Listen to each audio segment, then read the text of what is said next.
Hello friend, स्वागत है आप सभी का अपने चैनल आस्क बोर्ड में। तो सभी प्यारे बच्चों को गुड मॉर्निंग। कैसे हैं बाबू आप सब, एक बार बता दीजिए। तो आवाज़ की क्वालिटी, वीडियो की क्वालिटी सब चीज़ बढ़िया है कि नहीं है? क्योंकि प्यारे बच्चों यहाँ आप देखिए अंतिम प्रहार आपका जारी है और आज हम लोग अंतिम प्रहार में क्या करने वाले प्यारे बच्चों, फिजिक्स का यहाँ आप देखिए डे 4 यानी डे 3 खत्म हो गया है। डे 1 खत्म, डे 2 खत्म, डे 3 खत्म, आज बारी है डे 4 का।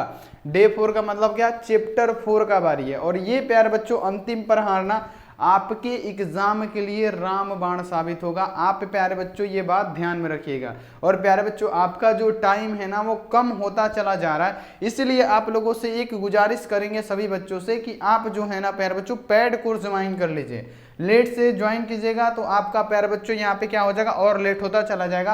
तो पैड कोर्स आप लोग जरूर ज्वाइन कीजिए। पैड जो क्रैश कोर्स पीडीएफ है उसको बोल रहे हैं, उसको ज्वाइन कीजिए और डेली बाय डेली सुबह में आइए। और फ्री में ये क्लास चल रहा है, तो ये क्लास प्यारे बच्चों आपको छोड़ना बिल्कुल भी नहीं है। नहीं तो प्यारे बच्चों यहाँ पे आप बहुत बड़ी भूल कर देंगे, क्योंकि हम लोग मास्टर यहाँ पे क्रैश कोर्स में 45 दिन का जो हमारा प्यारे बच्चों क्रैश कोर्स है उसके अंतर्गत हम लोग ये 8वां दिन है, जिसमें 8वां दिन में क्या कर रहे हैं हम लोग, फिजिक्स के 4 चैप्टर आज खत्म कर देंगे, केमिस्ट्री के 4 चैप्टर खत्म, टाई टाई फिश। तो प्यारे बच्चे यहाँ पे सभी प्यारे बच्चों को, चलिए तो बोलना ही भूल गए कि आप सब कैसे हैं, आवाज की क्वालिटी सही है, वीडियो की क्वालिटी सही है, एक बार बता दीजिए ताकि हम क्लास को शुरू कर सके। चलिए सभी बच्चे आ जाइए और यहाँ पे बता दीजिए कि सब चीज क्लियर है ना। सभी बच्चे आइए और बताइए सब चीज क्लियर है कि नहीं है। चलिए सभी बच्चे आ जाइए।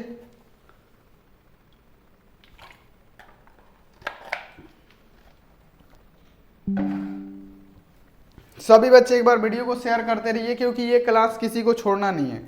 जितने कमजोर स्टूडेंट है ना उनके लिए प्यारे बच्चों ये रामबाण होने वाला है। जितने भी कमजोर स्टूडेंट है ना उनके लिए पूरा ये रामबाण होने वाला है। और इसमें आपको बच्चा की तरह समझाते हैं ताकि आपको कोई थोड़ा सा भी प्रॉब्लम ना होने वाला है। तो देखिए आज की क्लास में हम लोग क्या करने वाले हैं, सुबह 2 ही चीज का क्लास चल रहा है, मास्टर क्रैश कोर्स चल रहा है। तो देखिए आज की क्लास में क्या करने वाले हैं हम लोग, बिहार बोर्ड के लिए अंतिम प्रहार हमारा जारी है, क्योंकि टाइम तो है नहीं हमारे पास कि और प्रहार करेंगे, ये लास्ट ही प्रहार है आपका।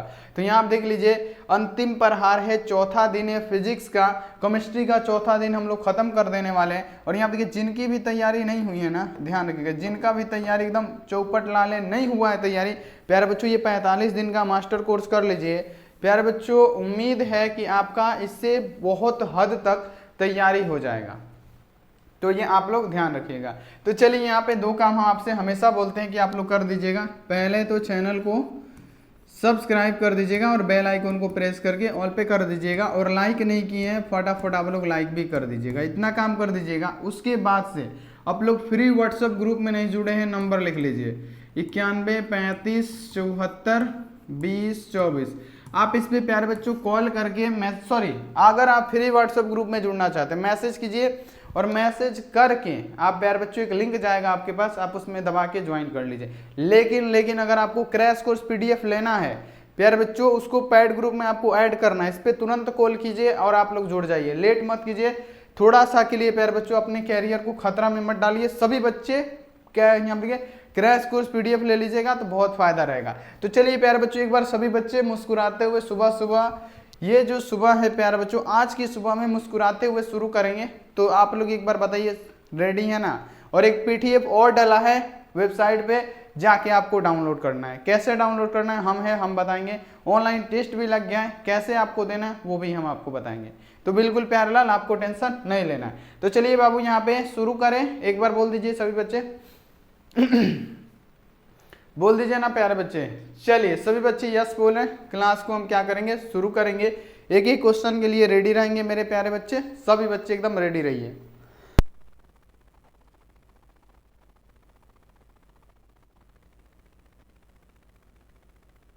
चलिए क्वेश्चन आपके सामने है प्यारे बच्चों। पहला क्वेश्चन आपकी स्क्रीन पे है, जो कि प्यारे बच्चों 3 बार एग्जाम में पूछा गया है। और हम एक बात बताना भूल गए कि जो प्यारे बच्चों ये चौथा चैप्टर है ना आपका फिजिक्स का, ये जाना जाता है अपने सब्जेक्टिव क्वेश्चन के लिए एग्जाम में, ये आप लोग ध्यान रखिएगा। ये जो चौथा चैप्टर है ये नियम के लिए जाना जाता है, और प्यारे बच्चों क्या ये सब्जेक्टिव क्वेश्चन पूछने के लिए जाना जाता है। तो जितना भी सब्जेक्टिव बताएंगे ना आप प्यारे बच्चों, पैड ग्रुप में है तो आपको मिल ही जाएगा, लेकिन जो बच्चे नहीं जुड़ना चाहते वो नोट करते चलेंगे, चलिए आप देखिए पहला नंबर क्वेश्चन यहाँ पे आपके एग्जाम के लिए है, ध्यान रखिएगा मेरे प्यारे बच्चों, जितने भी मेरे प्यारे स्टूडेंट है ना सब ध्यान रखेंगे। पहला क्वेश्चन है कि फ्लेमिंग के दाएं हाथ के नियम क्या है।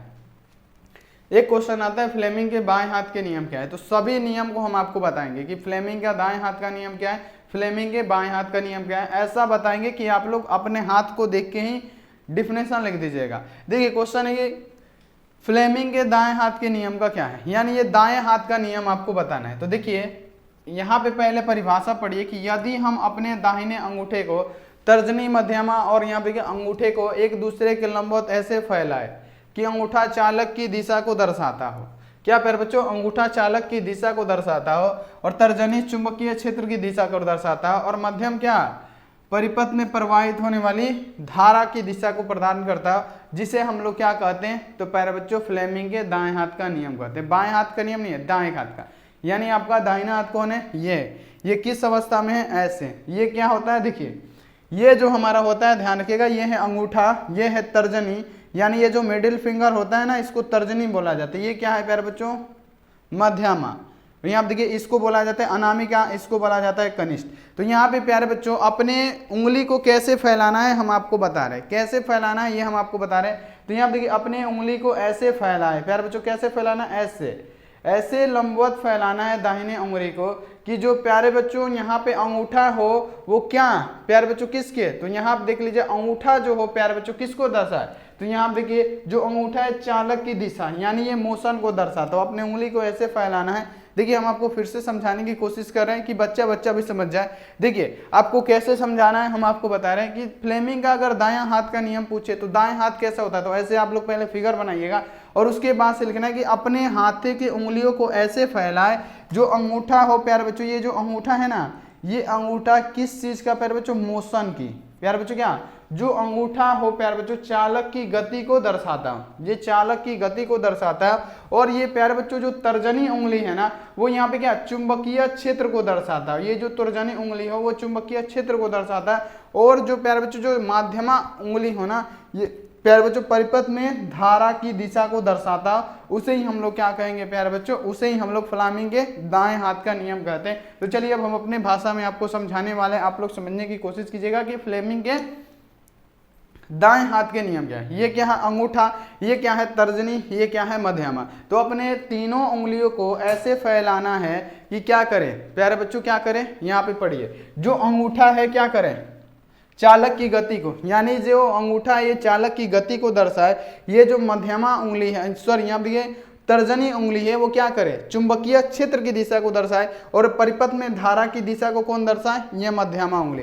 तो इसको इस प्रकार फैलाना है कि ये एक दूसरे के क्या हो, लंबवत हो। उसी को क्या बोलेंगे प्यारे बच्चों, हम लोग फ्लेमिंग के दाएं हाथ का नियम बोलेंगे। तो साथ मेन इसमें बात ये है, आपको लिखना है अंगूठा किसको दर्शाता हो, तो अंगूठा प्यारे बच्चों याद करना है कि चालक की गति को दर्शाता।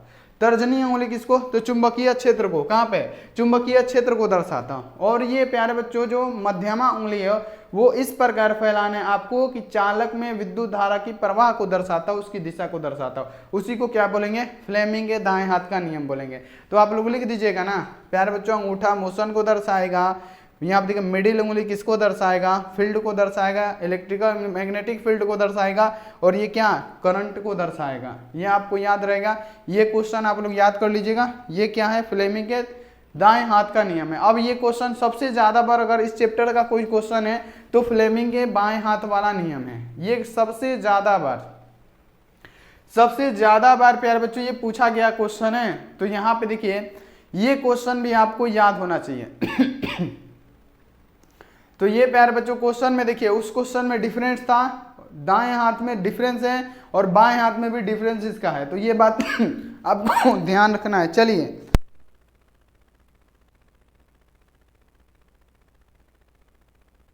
क्या डिफरेंस है हम आपको बताएंगे। दोनों में डिफरेंस है, यहाँ पे प्यारे बच्चों दोनों में डिफरेंस क्या है हम आपको बतलाएंगे। तो दोनों को एक समान नहीं मापना है। अब ये बाएं हाथ का नियम है फ्लेमिंग के, तो यहाँ पे देखिए अपने बाएं हाथ के उंगलियों को इस प्रकार फैलाए कि अंगूठा प्यारे बच्चों फोर्स की यानी क्या बल की दिशा को ज्ञात करता हो, और जो यहाँ पे हमारा मिडिल फिंगर हो, जो तर्जनी उंगली हो, वो प्यारे बच्चों चुंबकीय क्षेत्र की दिशा, जबकि प्यारे बच्चों जो हमारा मिडिल फिंगर हो ना वो करंट की दिशा को दर्शाता हो। तो इसमें आपको क्या डिफरेंस लगा, ये तो प्यारे बच्चों जो तर्जनी उंगली है तो ये तो चुंबकीय क्षेत्र दर्शा रहा है, ये आपको पता लग गया, वो उसमें भी दर्शा रहा था। ये यहाँ देखिए जो मिडिल फिंगर था वो क्या इलेक्ट्रिकल करंट को दर्शा रहा है, ये उसमें भी दर्शा रहा था। लेकिन जो यहाँ पे इसमें जो बाएं हाथ के नियम है ना, तो इसमें जो अंगूठा होगा ना ये बल की दिशा को दर्शाता होगा। ये प्यारे बच्चों किसके दर्शाता होगा, बाएं हाथ के नियम में जो अंगूठा होगा आपका, ये है ना बाएं हाथ का नियम, तो देखिए जो अंगूठा होगा ये बल के नियम को दर्शाएगा, जो तर्जनी उंगली होगी वो चुंबकीय क्षेत्र की दिशा को दर्शाएगी, और ये प्यारे बच्चों किसको दर्शाएगा, जो मध्यमा उंगलियां होगा ये दर्शाएगा प्यारे बच्चों करंट को। उसी को क्या बोलेंगे, तो फ्लेमिंग के बाएं हाथ का नियम बोलेंगे।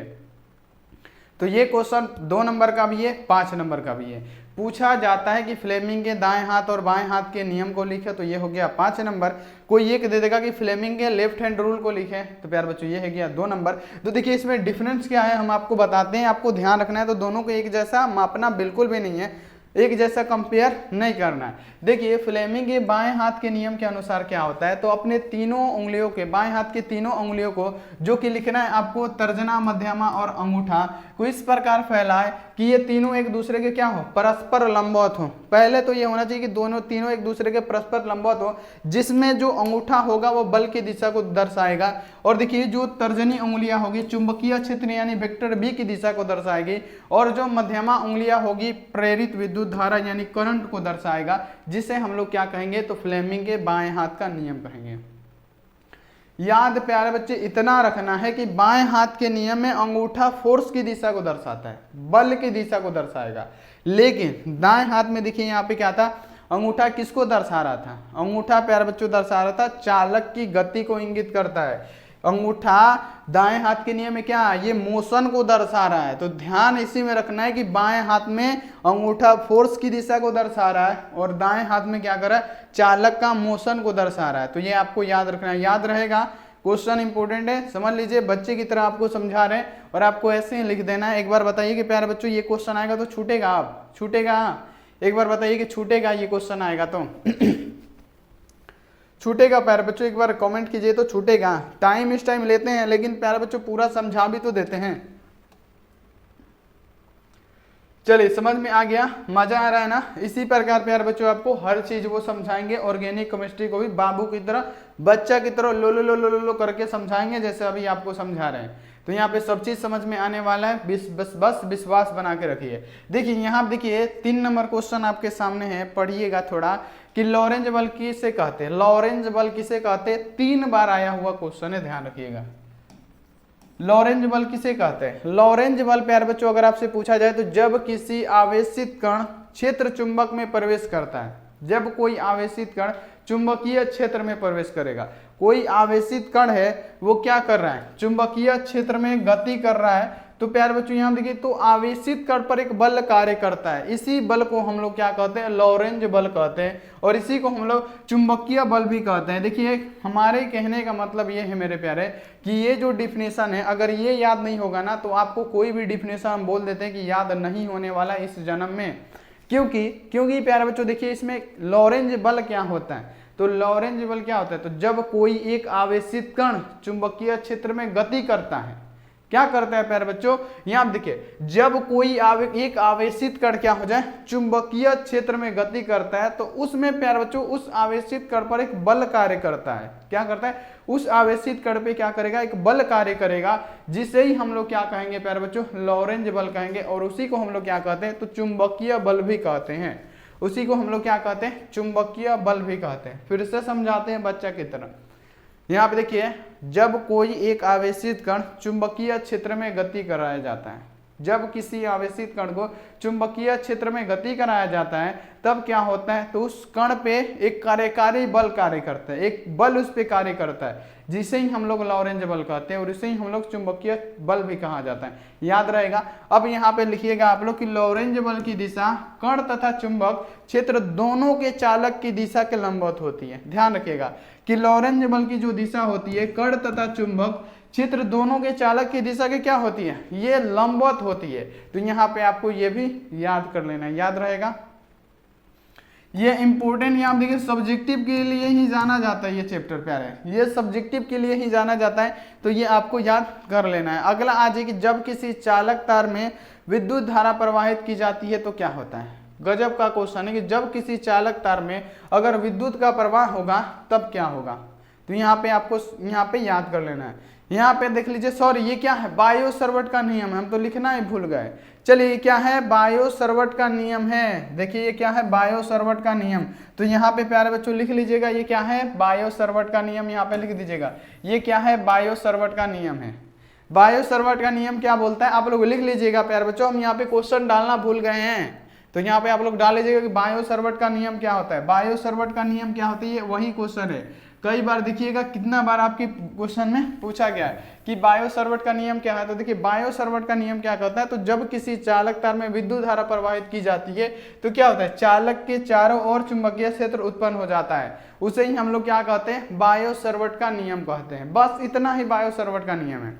बायो सर्वट का नियम क्या है प्यारे बच्चों, तो बायो सर्वट का नियम के अनुसार जब किसी चालक तार में विद्युत धारा प्रवाहित की जाती है तो चालक के चारों ओर चुंबकीय क्षेत्र उत्पन्न हो जाता है। उसे ही हम लोग बायो सर्वट का नियम बोलते हैं। तो इतना लिखिएगा तो प्यारे बच्चों वहीं फिर क्या होगा, जो चेक करेगा कॉपी गुस्सा करेगा कि बड़ी छोट लिखा है। चलो काटो इसका नंबर। तो आपको ये गलती नहीं करना है प्यारे, आपको यहाँ पे फिर लिख देना है कि यहाँ देखिए बायो तथा सर्वट फ्रांस के दो वैज्ञानिक हैं जिन्होंने धारावाही चालक पर अनेक प्रयोग द्वारा चुंबकीय क्षेत्र का अध्ययन किया और यहाँ देखिए और इसका सूत्र प्रस्तुत किया, जिसे हम लोग क्या कहते हैं, बायो सर्वट का नियम कहते हैं। कौन कौन वैज्ञानिक, तो प्यारे बच्चों बायो और सर्वट मिलके क्या किए थे, यहाँ देखिए दो वैज्ञानिक थे जिन्होंने धारावाही चालक पर अनेक प्रयोग द्वारा चुंबकीय क्षेत्र का अध्ययन किया था और यहाँ देखिए एक सूत्र प्रस्तुत किया था जिन्हें हम लोग बायो सर्वट का नियम बोलते हैं। तो ये बायो सर्वट का नियम है, ये आप लोग याद रखिएगा। चलिए संट के दो उपयोग कौन कौन से लिखे, पूछा जाता है कि संट के दो उपयोग लिखे, तो आप लोग क्या लिखेगा, संट के दो उपयोग। संट लगाकर हम किसी भी धारामापी को प्यारे बच्चों सुग्राहिता को बढ़ा सकते हैं, ये आप लोग लिख सकते हैं। बहुत सारा है इसका, कुछ भी लिख सकते हैं, एकदम आसान है कि संट के दो प्रयोग लिखे। तो संट के दो प्रयोग कौन कौन सा हो जाता है, इसके प्रयोग से सुग्राही विद्युत यहाँ देखिए धारामापी या गैल्वेनोमीटर मापी को नुकसान से बचाया जा सकता है। यानी संट लगाकर हम लोग सुग्राहा मापी की धारिता को और गैल्वेनोमीटर को हम लोग नुकसान होने से बचा सकते हैं, पहला ये है। दूसरा आपको लिखना है कि संट के प्रयोग से धारा के विभक्त किया जाता है तथा संट के मान बदलकर धारामापी के परास को जोड़ दिया जाता है। तो ये भी एक नियम है, ये भी लिख सकते हैं। संट लगा के हम किसी भी धारामापी की सुग्राहिता को भी बढ़ा सकते हैं, ये भी लिख देना है। तो यहाँ देखिए संट लगाकर किसी भी प्यारे बच्चों धारामापी को हम जलने से बचा सकते हैं, संट लगाकर किसी भी हम गैल्वेनोमीटर को जलने से बचा सकते हैं, तो ये भी लिख सकते हैं। बहुत सारा है, तो ये तो एकदम आसान क्वेश्चन है, ये सब आपको लिख देना है। चुंबकीय क्षेत्र क्या है ये बताइएगा फटाफट। चुंबकीय क्षेत्र क्या होता है प्यारे बच्चों, यहाँ पे समझिएगा कि चुंबकीय क्षेत्र आखिर क्या होता है, फटाफट एक बार आंसर लगाने की कोशिश।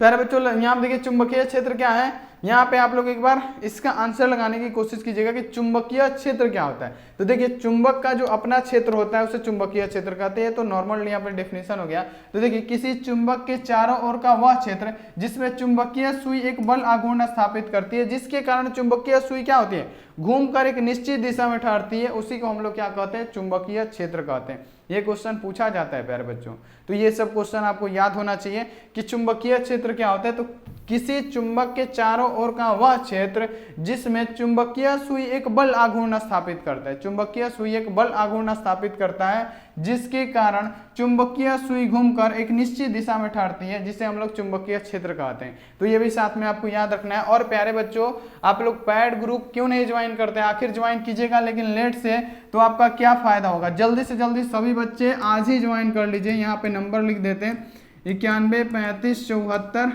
20 24। थोड़ा सा के लिए प्यारे बच्चों एग्जाम को मजाक न बनाएं, फटाफट पीडीएफ ले लीजिए, बहुत ही कम प्राइस में मिलता है, आप लोग ले लीजिए। यहाँ पे चुंबकीय क्षेत्र आपका हो गया। अगला यहाँ पे आ जाएगा चुंबकीय क्षेत्र क्या है। चलिए ये तो हो गया चुंबकीय क्षेत्र। अगला यहाँ पे क्वेश्चन है कि साइक्लोट्रॉन क्या है, और यहाँ पे देखिए इसको उपयोग को लिखे, जीवन उपयोग को। 5 नंबर वाला क्वेश्चन है और 5 नंबर का क्वेश्चन आपको देखिए कैसे लिखना है। हम आपको बताते हैं कि साइक्लोट्रॉन क्या है और साइक्लोट्रॉन के क्या क्या उपयोग है, जीवन उपयोग इसके क्या होते हैं, इसके बनावट क्या होते हैं, रचना क्या होते हैं, ये सब पूछा जाता है। लेकिन जो हम बता रहे हैं वो पढ़िए, अब की बार आएगा कि साइक्लोट्रॉन क्या है। तो साइक्लोट्रॉन क्या है, तो एक ऐसा उपकरण जिसका उपयोग आवेशित कणों तथा आयनों की अति उच्च, यहाँ देखिए, ऊर्जाओं तक त्वरित करने में किया जाए, उसी को हम लोग क्या कहते हैं, साइक्लोट्रॉन कहते हैं। तो यहाँ पे आपको ये याद रखना है कि साइक्लोट्रॉन आखिर क्या होता है। तो एक ऐसा उपकरण, एक ऐसा डिवाइस जिसका उपयोग आवेशित कणों या आयनों की अति, यहाँ देखिए, ऊर्जाओं को त्वरित, जो अति उच्चतम ऊर्जा होगा उसको प्यारे बच्चों क्या त्वरित करने में अगर किया जाता है तो उसी को हम लोग क्या बोलते हैं, साइक्लोट्रॉन बोलते हैं। ये आप लोग याद रखिएगा। तो साइक्लोट्रॉन का तो डिफिनीशन आपको याद हो गया। अब यहाँ पे समझिए कि साइक्लोट्रॉन की सीमाएं क्या है। ये प्यारे बच्चों 9 नंबर क्वेश्चन है और ये पूछा जाता है 5-5 नंबर का क्वेश्चन। साइक्लोट्रॉन क्या है और इसकी सीमा को लिखें। यहाँ पे देखिए साइक्लोट्रॉन क्या है और इसकी सीमा हैदर लिख दें। यहाँ पे देख लीजिए, तो यहाँ पे देखिए क्वेश्चन है कि साइक्लोट्रॉन क्या है, इसकी सीमा लिखे। तो प्यारे बच्चों साइक्लोट्रॉन क्या है, सीमा लिखे। यानी कहने का मतलब क्या, साइक्लोट्रॉन द्वारा इलेक्ट्रॉन को त्वरित नहीं किया जा सकता। साइक्लोट्रॉन किसको उच्च ऊर्जा तक त्वरित नहीं कर सकता है। बाबू पढ़ाए हैं ना आपको कि साइक्लोट्रॉन इलेक्ट्रॉन को उच्च ऊर्जा तक त्वरित नहीं करता है, हम बढ़ाए हैं ना। तो पहला प्यारे बच्चों सीमा क्या है कि साइक्लोट्रॉन द्वारा इलेक्ट्रॉन को उच्च ऊर्जा तक त्वरित नहीं किया जा सकता है। तो पहला ये हो गया सीमा। अब दूसरा लिखा है, क्योंकि इसका कारण भी दे दिए, क्योंकि इलेक्ट्रॉन का द्रव्यमान बहुत कम होता है और वेग अत्यधिक, इसलिए क्या होता है, ये शीघ्र हो जाते हैं। इसी कारण प्यारे बच्चों इलेक्ट्रॉन को आप क्या कर सकते हैं प्यारे बच्चों, त्वरित नहीं कर सकते हैं साइक्लोट्रॉन द्वारा। ये आपको याद रखना है। देखिए दूसरा है कि साइक्लोट्रॉन द्वारा आवेशित कण जैसे न्यूट्रॉन को भी त्वरित नहीं किया जा सकता है। साइक्लोट्रॉन से किसको त्वरित भी नहीं किया जा सकता है, न्यूट्रॉन को भी त्वरित नहीं किया जा सकता। इलेक्ट्रॉन हो गया, उसके बाद से क्या आ रहा है, न्यूट्रॉन को भी त्वरित नहीं किया जा सकता है। यह भी आपको याद रखना है। यहाँ देखिए अगला, यहाँ पे इसका सीमा क्या है कि इलेक्ट्रॉन, यहाँ देखिए इलेक्ट्रॉन द्वारा किसी आवेशित कण को इतने अधिक वेग से भी त्वरित नहीं किया जा सकता कि इस कण का वेग प्रकाश के वेग के बराबर हो जाए। ये प्यारे बच्चों ये तीसरी सीमा है। तो देखिए यहाँ पे आपको लिखना है इसी प्रकार। प्यारे बच्चों ये सब क्वेश्चन होता है बहुत बढ़िया। यहाँ पे पढ़िए, यहाँ पे कि देखिए साइक्लोट्रॉन का यहाँ पे अगर आपसे पूछा जा रहा है कि तीसरी सीमा क्या है, तो साइक्लोट्रॉन द्वारा किसी आवेशित कण को इतने अत्यधिक वेग से भी त्वरित नहीं किया जा सकता है कि इस कण पर वेग प्रकाश के वेग के बराबर हो जाए। इतना भी त्वरित मत कीजिए कि इसका वेग प्रकाश के वेग के बराबर हो जाए। इतना भी त्वरित मत कर दीजिए कि क्या हो जाए, इसका वेग प्रकाश के वेग के बराबर ना हो जाए। तो ये इंग्लिश मीडियम वाले हमारे जितने भी क्यूट स्टूडेंट है, फटाफट से इसको नोट कीजिए। तो चलिए फटाफट नोट कीजिए और प्यारे बच्चों फटाफट करते चलिए और एक एक क्वेश्चन यहाँ पे पढ़ते चलिए। और यहाँ पे ये जो कोर्स है ना ज्वाइन कीजिए। सुबह का क्लास तो छोड़िए मत, सुबह में फ्री क्लास मिल रहा है, सब क्लास मेरा फ्री रहता है। तो ये क्लास प्यारे बच्चों निवेदन है कि मत छोड़िए। चलिए अगला क्वेश्चन आ जाइए यहाँ पे कि चल कुंडली धारामापी क्या है। चल कुंडली धारामापी क्या होता है, चल कुंडली धारामापी। तो देखिए वह उपकरण जिससे किसी भी पदार्थ, यहाँ पे परिपथ में विद्युत धारा का सूचकांक किया जाता है, इस प्रकार के उपकरण को हम लोग कुंडली का धारामापी कहते हैं। क्या किया जाए, वैसा उपकरण जिससे किसी भी परिपथ का विद्युत धारा का सूचकांक किया जाता है। किसी भी परिपथ के विद्युत धारा को, ऐसा उपकरण जो किसी भी परिपथ की विद्युत धारा को क्या किया जाए, सूचकांक किया जाए, उसकी सूचना निहित जिस पे होती है, उसी को हम लोग क्या कहते हैं प्यारे बच्चों, उसी को क्या कहते हैं, तो चल कुंडली प्यारे बच्चों क्या धारामापी कहते हैं। चल कुंडली धारामापी की क्रिया चुंबकीय क्षेत्र में, यहाँ देखिए धारामापी कुंडली पर आरोपित बल आघूर्ण पर ये क्या होती है प्यारे बच्चों, आधारित होती है। तो ये भी क्वेश्चन आपको लिखना है। 5-5 नंबर वाला इसमें क्वेश्चन भी है, 2-2 नंबर वाला है। बच्चे बोलते हैं कि सर 5 नंबर वाला नहीं है। बाबू जिस दिन पूछेगा पता लग जाएगा कि इसमें 5 नंबर वाला कौन है। तो यहाँ पे ये सब क्वेश्चन को आपको नोट करते चलना है, याद करते चलना है। अगला यहाँ पे आज ये क्वेश्चन कि आमीटर किसे कहते हैं प्यारे, आमीटर किसे कहा जाता है, आमीटर किसे कहा जाता है, आमीटर, आमीटर किसे कहते हैं। आपसे पूछा जाए ओनली कि आमीटर का प्रतिरोध क्या होता है, तो बहुत कम, एकदम वेरी लेस, अगर पूछ दे आदर्श आमीटर का क्या होता है तो आप बताइएगा कि आदर्श आमीटर का प्रतिरोध होता है सर जी पूरा 0, लेकिन यहाँ पे सिर्फ आमीटर है तो आमीटर का क्या हो जाएगा, एकदम न्यूनतम हो जाएगा। यहाँ पे क्या हो जाएगा प्यारे बच्चों, न्यूनतम होता है। तो यहाँ पे देखिए क्वेश्चन आपके सामने पढ़िए जरा कि यहाँ देखिए आमीटर किसे कहते हैं, तो यहाँ देखिए यह यंत्र जिसके द्वारा आमीटर किसे कहते हैं, तो वह यंत्र जिसके द्वारा विद्युत धारा का मापन किया जाता है, अर्थात जिस यंत्र द्वारा यहाँ देखिए धारा मापी जाती है उस यंत्र को क्या कहते हैं, आमीटर। आमीटर द्वारा क्या मापते हैं, धारा को मापा जाता है। वैसा यंत्र जो धारा को मापता है आमीटर कहलाता है। यहाँ देखिए वैसा यंत्र जिसके द्वारा विद्युत धारा का मापन किया जाए, अर्थात जिस यंत्र के द्वारा प्यारे बच्चों क्या किया जाता है, धारा मापी जाती है, उसे हम लोग विद्युत धारा कहते हैं। ये आपको याद कर लेना, यहाँ देखिए एम्पियर कहते हैं, ये आमीटर कहते हैं, इसे आपको याद कर लेना है। और यहाँ देखिए आमीटर के द्वारा विद्युत धारा एम्पियर में मापी जाती है। विद्युत धारा को किस में मापते हैं प्यारे बच्चे, क्वेश्चन पूछा जाता है कि विद्युत धारा को किस में मापा जाता है, आप बोलते हैं सर जी एम्पियर में मापा जाता है। तो एम्पियर क्या हो जाएगा आपका, बिल्कुल ही राइट आंसर हो जाएगा। अगला यहाँ पे आ जाइए क्वेश्चन कि आमीटर क्या होता है, ये हो गया। अगला यहाँ पे आ जाए कि धारा मापी को आमीटर में रूपांतरित किया जाता है। अब बताइए कि धारा मापी को आप लोग आमीटर में कैसे बदल सकते हैं, धारा मापी को आमीटर में। तो धारा मापी को आमीटर में बदलने के लिए क्या किया जाता है, एक बार कमेंट कीजिए। तो चलिए फटाफट की धारा मापी को आमीटर में रूपांतरित करना है। तो धारा मापी को आमीटर में बदलने के लिए इसकी कुंडली के समानांतर क्रम में क्या किया जाता है, लघु प्रतिरोध लगा दिया जाता है। क्योंकि आमीटर का प्रतिरोध क्या होता है, बहुत कम होता है, वेरी फ्यू होता है, ये आपको पता है। तो यहाँ पे क्या हो जाएगा प्यारे बच्चों, यहाँ पे क्या किया जाएगा, धारा मापी को आमीटर में बदलने के लिए इसकी कुंडली के समानांतर क्रम में क्या कर दिया जाता है, लघु प्रतिरोध लगा देते हैं। इससे क्या होता है, तार को इसी तार को हम लोग क्या कहते हैं, शंट भी कहते हैं, जिसे हम लोग क्या एस द्वारा प्रदर्शित करते हैं। तो ये भी साथ में आपको याद रखना है। अगर शंट का डिफिनीशन भी पूछे तो यहाँ पे आपको शंट का डिफिनीशन मिल ही गया कि शंट किसे कहते हैं। तो धारा मापी को आमीटर में बदलने के लिए इसकी कुंडली में समानांतर क्रम में निम्न प्रतिरोध को मिला दिया जाता है, जिसे हम लोग क्या कहते हैं प्यारे बच्चों, प्रतिरोध का धारा मापी को आमीटर में परिवर्तन कहते हैं। और इसे शंट भी किया जाता है, इसे इस द्वारा प्रदर्शित भी किया जाता है। तो ये आपको याद होना चाहिए। तो ये सब क्वेश्चन होते हैं प्यारे बच्चों आपके एग्जाम लेवल के, जो आपके एग्जाम में पूछे जाते हैं। तो ये तो प्यारे बच्चों सब्जेक्टिव है। अब यहाँ देखिए ये इंग्लिश मीडियम वाले बच्चे यहाँ पे एक बार नोट करेंगे, स्क्रीनशॉट लेके नोट करेंगे फटाफट से। इसके बाद से बचता है इसका ऑब्जेक्टिव। तो जितना भी सब्जेक्टिव करा दिए हैं ना, आप फटाफट इसको याद कर लीजिए, फटाफट याद कीजिए। और ये क्वेश्चन हम समझाने की पूरी कोशिश की है ताकि आपको थोड़ा भी दिक्कत ना हो, इसलिए ये सब प्रक्रियाएं करिया जा रहा है। तो यहाँ देखिए ये सब क्वेश्चन आपको याद हो जाना चाहिए, बहुत बढ़िया क्वेश्चन है। चलिए अब आ जाइए ऑब्जेक्टिव पे। और ऑब्जेक्टिव पे आने से पहले एक बार वीडियो को शेयर मार दीजिए फटाफट। जितने सारे स्टूडेंट है ना मेरे क्यूट सभी बच्चे एक बार वीडियो को शेयर मारेंगे, हम भी थोड़ा सा पानी पी ले, सब चीज़ कर ले। चलिए यहाँ पे फटाफट आप लोग वीडियो को शेयर मारिए, जितना जल्दी हो सके आप लोग वीडियो को शेयर मारिए। फटाफट अंदाज में हम लोग ऑब्जेक्टिव को पढ़ेंगे, जल्दी से जल्दी शेयर मारिए प्यारे बच्चों, जल्दी से जल्दी आप लोग वीडियो को शेयर मारिए, जितना जल्दी हो सके उतना जल्दी वीडियो को शेयर मारिए। और यहाँ पे क्लास को फटाफट से अब ऑब्जेक्टिव के रूप में खत्म कर दिया जाएगा।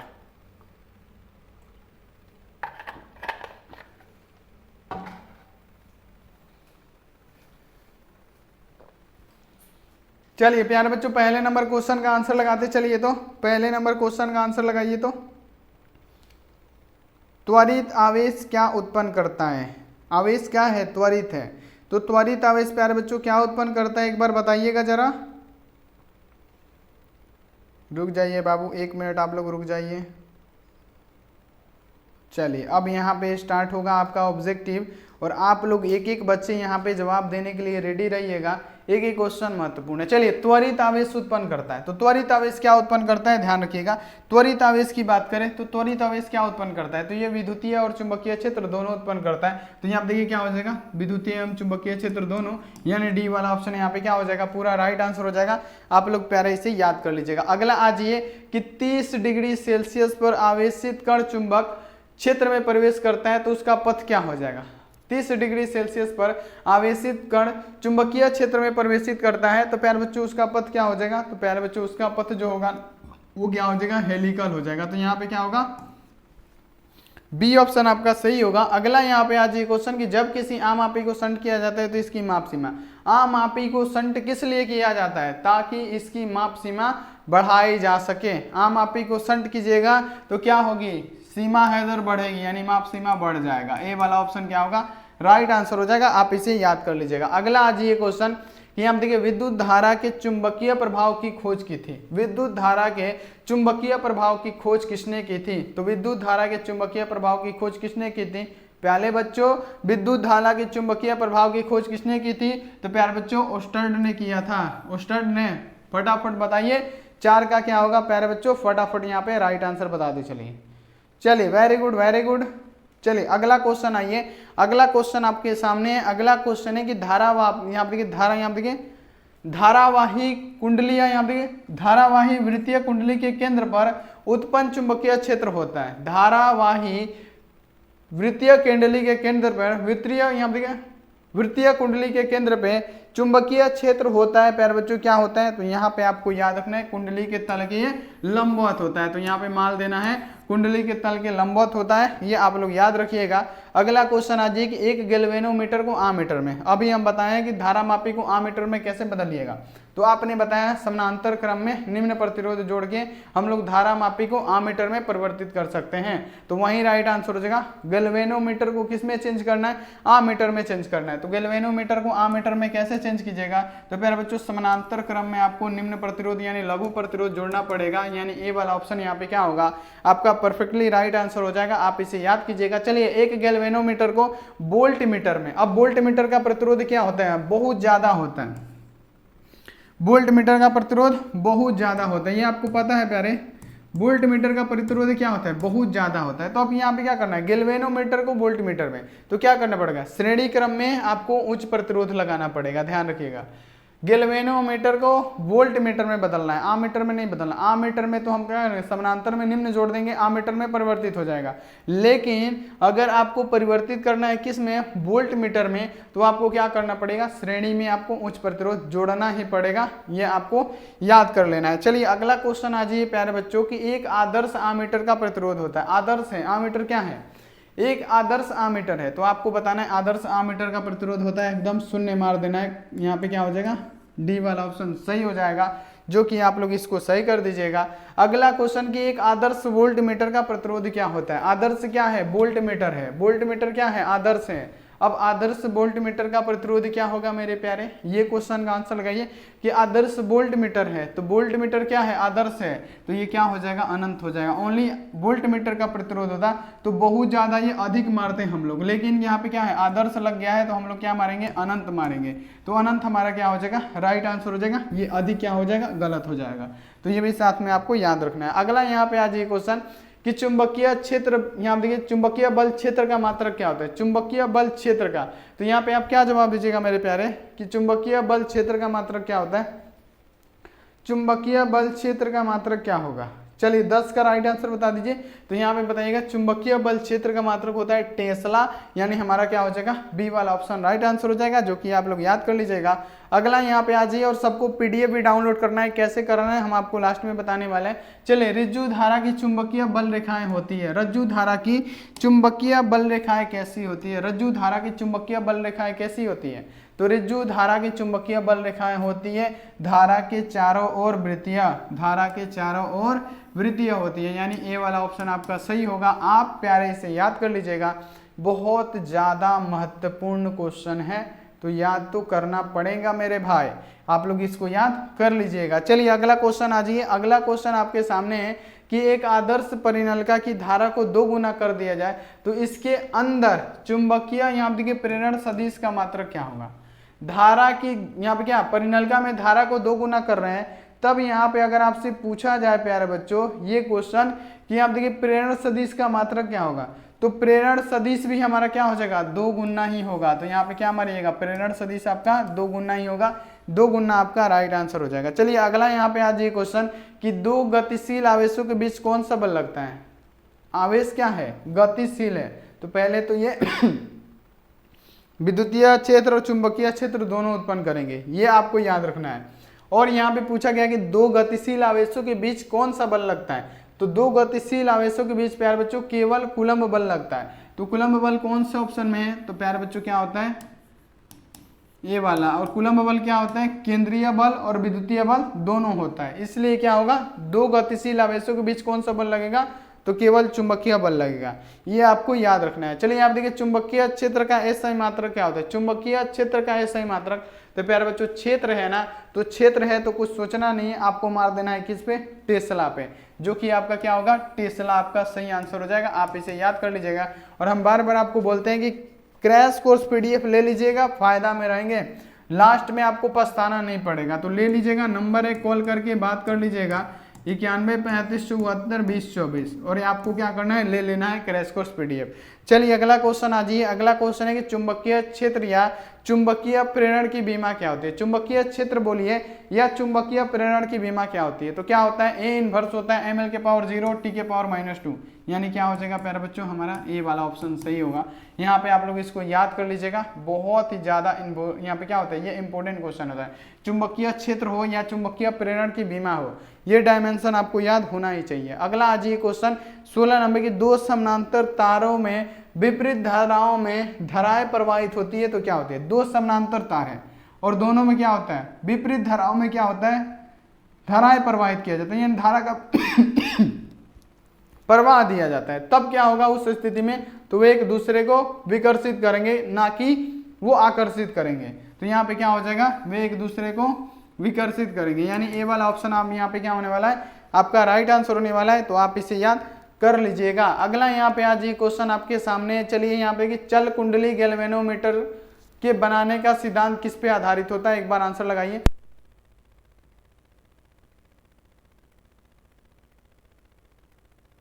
चलिए आंसर लगाइए प्यारे बच्चों, 17 का राइट आंसर फटाफट,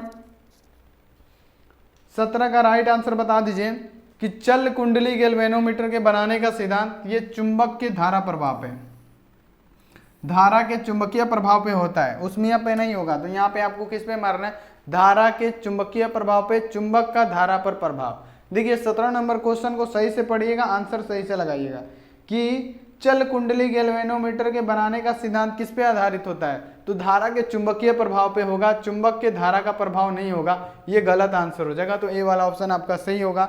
चलिए अगला क्वेश्चन आ जाइए कि गैल्वेनोमीटर में शंट का व्यवहार किया जाता है। गैल्वेनोमीटर में हम लोग शंट का व्यवहार किसे कहते हैं, तो अभी हम लोग पढ़े हैं कि शंट में मतलब शंट का आपको पूछा गया कि दो उपयोग, तो आप लोग बताएं कि गैल्वेनोमीटर को सुरक्षा दिया जाता है शंट के द्वारा, यानी जलने से बचाने के लिए हम लोग शंट का प्रयोग करते हैं गैल्वेनोमीटर को। तो यहाँ पे क्या हो जाएगा, पहला उसकी सुग्राह्यता बढ़ाने के लिए किया जाता है, यानी माप सीमा बढ़ाने के लिए हम लोग शंट का प्रयोग करते हैं, सही है। उसकी प्रतिरोध बढ़ाने के लिए भी करते हैं, विद्युत धारा के कारण टूटने से बचने के लिए भी करते हैं, बहुत बढ़िया। यानी क्या होगा, इनमें से सभी वाला आंसर यहाँ पे क्या हो जाएगा, आपका राइट आंसर हो जाएगा। अगला आ जाएगी, एक वोल्ट मीटर को आमीटर में बदला जा सकता है, यानी वोल्ट मीटर को आमीटर में बदलना है। तो हमको वोल्ट मीटर को आमीटर में बदलना है, आमीटर का प्रतिरोध होता है 0, तो हम क्या करेंगे, समानांतर क्रम में निम्न प्रतिरोध जोड़ेंगे। तो समानांतर क्रम में क्या है, उच्च प्रतिरोध है, तो ये तो गलत हो जाएगा। फिर देखिए समानांतर क्रम में निम्न कहाँ है, यहाँ पे है, यानी क्या हो जाएगा आपका सी वाला ऑप्शन यहाँ पे परफेक्टली राइट आंसर हो जाएगा। तो आपको ये याद रखना है, सी वाला मारना है, आपका सही हो जाएगा। अगला यहाँ पे आज ये क्वेश्चन कि एक लोहा लौह चुंबकीय प्रदर्शित करता है, तो यहाँ पे देखिए उसकी चुंबकशीलता होती है। एक लौह चुंबकीय पदार्थ की चुंबकशीलता म्यू है, तो क्या होगा, म्यू बड़ा होता है कभी भी किससे, 1 से। ये आपको याद होना चाहिए, बहुत बढ़िया क्वेश्चन है।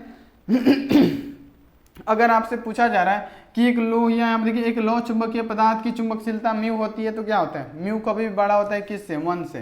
तो यहाँ पे क्या हो जाएगा, म्यू बड़ा होगा कभी भी 1 से, और ये आपको याद कर लेना है। अगला यहाँ पे आ जाए कि निकेल है। निकेल क्या होता है, कई बार ये क्वेश्चन आया हुआ है कि निकेल क्या है, तो निकेल क्या होता है प्यारे बच्चों, निकेल जो हमारा होता है लौह चुंबकीय पदार्थ होता है, ये आपको याद कर लेना है। बहुत बढ़िया क्वेश्चन है, इंपॉर्टेंट क्वेश्चन है, तो ये क्वेश्चन आप लोग याद रखिएगा। चलिए फटाफट से करने की कोशिश करते हैं। चलिए अगला क्वेश्चन आ जाइए। अगला क्वेश्चन है कि चुंबकीय फ्लक्स का एसआई मात्रक क्या होगा। चुंबकीय फ्लक्स का एसआई यूनिट क्या होगा, चुंबकीय फ्लक्स का एसआई मात्रक क्या होता है। चुंबकीय फ्लक्स की बात करें तो फ्लक्स से तो क्या होगा, ये वेबर हो जाएगा। तो यहाँ पे क्या मारिएगा, वेबर मार दीजिएगा, ये वाला क्या होगा, यानी ए ऑप्शन आपका क्या होने वाला है, सही होने वाला है। चलिए किसी आवेशित कण पर, यहाँ देखिए किसी आवेशित कण को चुंबकीय क्षेत्र के अनुदिश क्या कराया जाता है, गति कराया जाता है, तो कार्यकाली बल क्या होगा। ये गजब का क्वेश्चन है प्यारे बच्चों कि किसी आवेशित कण को चुंबकीय क्षेत्र के अनुदिश क्या कराया जाता है, गति कराया जाता है, तो कण पे कार्यकाली बल क्या होगा, तो कण पे प्यारे बच्चों कार्यकाली बल आपका क्या हो जाता है, शून्य हो जाता है। तो आपको क्या मारना है, शून्य मारना है, और शून्य ही आपका क्या हो जाएगा, 100% राइट आंसर हो जाएगा। अगला यहाँ पे आज ये क्वेश्चन कि यदि एक आदर्श परिनलिका की धारा 2 गुनी कर देने पर उसके अंदर का चुंबकीय प्रेरण सदिश कितना होगा, तो धारा के अंदर प्यारे बच्चों क्या करना है, 2 गुना करना है किसका, तो आदर्श परिनलिका की प्यारे बच्चों क्या करना है, 2 गुना करना है, तो चुंबकीय प्रेरण सदिश भी हमारा क्या हो जाएगा, 2 गुना ही होगा, यानी ए वाला ऑप्शन यहाँ पे क्या हो जाएगा प्यारे, 24 का क्या मारिएगा, 2 गुना हो जाएगा, और ये आपको याद कर लेना है। चलिए अगला क्वेश्चन आ जाइए। अगला क्वेश्चन आपके सामने है कि रज्जु धारा के चुंबकीय बल रेखाएं होती है, तो रज्जु धारा के चुंबकीय बल रेखाएं क्या होती हैं, धारा के चारों ओर वृत्तियां होती है, यानी ए वाला ऑप्शन यहाँ पे सही होगा।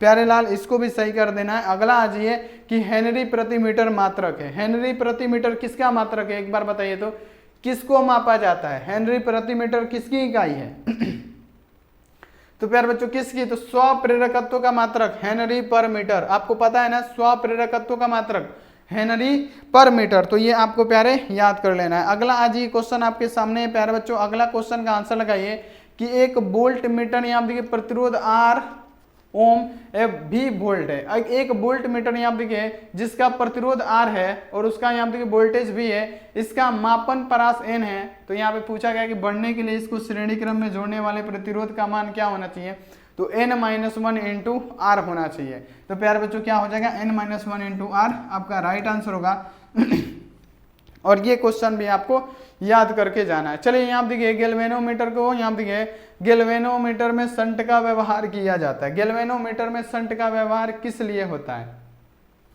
गैल्वेनोमीटर में शंट का व्यवहार किस लिए किया जाता है, क्योंकि प्यारे बच्चों यहाँ देखिए सुग्राहिता बढ़ाना, प्रतिरोध बढ़ाना, विद्युत धारा का टूटने से बचाना, यानी उपयुक्त सभी यहाँ पे क्या हो जाएगा आपका सही होगा। अगला आ जाइए चल कुंडली गैल्वेनोमीटर की सुग्राहिता बढ़ाई जा सकती है।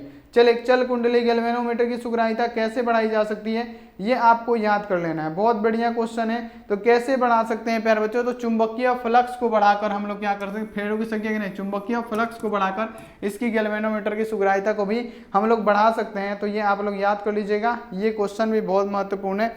चलिए अगला क्वेश्चन आ जाइए कि चल कुंडली गैल्वेनोमीटर का सिद्धांत किस पे आधारित होता है। चल कुंडली गैल्वेनोमीटर का सिद्धांत किस पे आधारित होता है, चल कुंडली गैल्वेनोमीटर का सिद्धांत किस पे आधारित होता है, तो ये आधारित होता है चुंबक तथा धारा के प्रभाव पे। चुंबक तथा धारा के चुंबकीय प्रभाव, यानी क्या हो जाएगा, ये धारा के चुंबकीय प्रभाव पे, चुंबक के धारा का प्रभाव, ये तो ऑप्शन ही थोड़ा सा गलती है, यहाँ देखिए ये आपको याद रखना है। अगला यहाँ पे आ जाइए क्वेश्चन कि आप 2 समानांतर तार, ये तो हो गया क्वेश्चन। अगला यहाँ पे आ जाइए कि 5 टेस्ला का चुंबकीय क्षेत्र बराबर होता है, तो 5 टेस्ला का चुंबकीय क्षेत्र क्या बनाता है, तो 5 इंटू वेबर क्या होता है प्रति मीटर स्क्वायर होता है, यानी कौन से ऑप्शन में, ए वाला ऑप्शन में।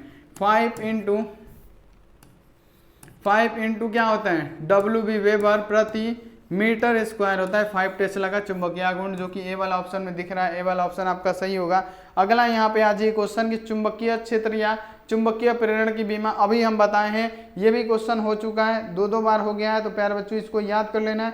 क्या होता है प्यारे बच्चों, ए इनवर्स होता है और क्या होता है ml के पावर 0 t के पावर -2 होता है, तो यहाँ पे आपको ये याद कर लेना है। चलिए ये सब क्वेश्चन हो चुका है, दोबारा टाइप हो गया है, तो ये क्वेश्चन का आप लोग आंसर दे दीजिएगा किस में, HW क्वेश्चन में। तो आप लोग इसको याद कर लीजिएगा, जितना भी क्वेश्चन बताया गया मेन का होता है, इसमें सब्जेक्टिव का जितना भी क्वेश्चन है ना, वो क्वेश्चन बहुत बार आपके एग्जाम में पूछे जाते हैं, तो वो आपको याद रख लेना है। तो चलिए प्यारे बच्चों अभी कहीं नहीं जाना है आपको, अभी आपको बताएंगे कि इसका PDF कैसे डाउनलोड करना है। इसका नहीं, यहाँ पे हम PDF डाले हैं किसका, तो केमिस्ट्री का, तो कैसे डाउनलोड करना है ये हम आपको बताते हैं। लेकिन पैड ग्रुप आप लोग ज्वाइन कर लीजिए, नहीं तो बाद में पछताना पड़ेगा।